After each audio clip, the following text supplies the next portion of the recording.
جی بالکل، لاہور پولیس کا منشیات کے عادی افراد کے خلاف آپریشن۔ سی سی پی لاہور غلام محمود ڈوگر کی ہدایت پر منشیات فروشوں کے خلاف کریک ڈاؤن جاری ہے۔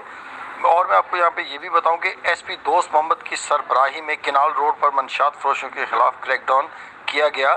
F C college underpass, Muslim Town, Gulberg, Garden Town کے علاقوں میں آپریشن کیا گیا۔ D S P Garden Town Muzaffar Ikram سمیت مختلف تھانوں کے ایس ایچ اوز اور اہلکاروں نے کارروائی میں حصہ لیا۔ کریک ڈاؤن کے دوران بڑی تعداد میں منشیات کے عادی افراد کو حراست میں لے لیا گیا۔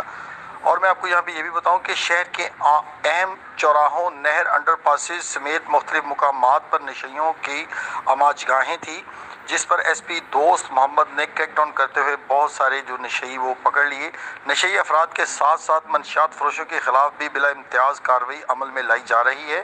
ایس پی ماڈل ٹاؤن نے یہ بھی کہا کہ شہر میں منشیات کا دھندا کرنے والوں کو ہرگز معاف نہیں کیا جائے گا۔ جی